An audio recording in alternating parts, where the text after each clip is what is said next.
Ms. Vibha Dhawan, Director General TERI, Excellencies, distinguished guests, ladies and gentlemen. A very good morning to you all. It is a great privilege to address the important event, National Conference of COP26 Charter of Actions.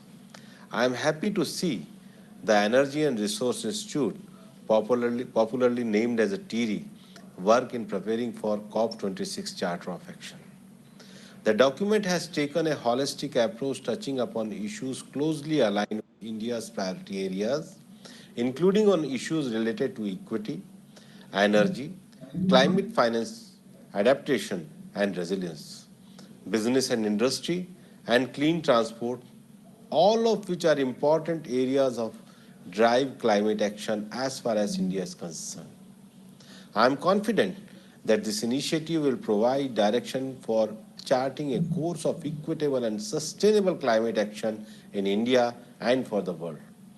Climate change is a defining issue confronting humanity right now.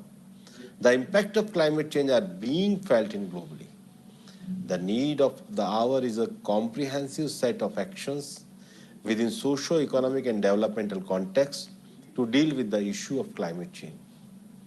Concrete actions are needed in terms of cooperation between all countries, especially with developed countries taking a lead in climate action through mitigation, adaptation, and providing support to developing countries in terms of climate finance, capacity building, and technology transfer.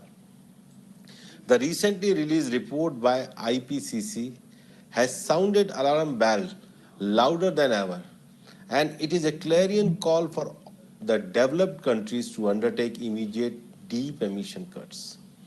India is committed, constrained to the UNFCCC and Paris Agreement, and I am hopeful for a successful, balanced outcome of COP26.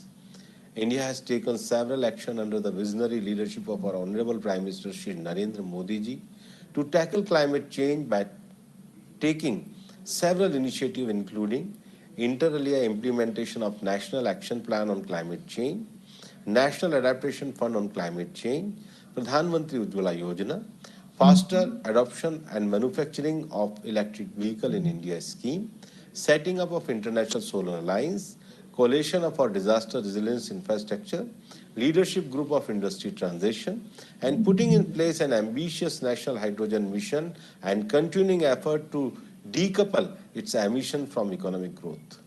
India has an aspirational target of installing 450 gigawatt of renewable energy by 2030.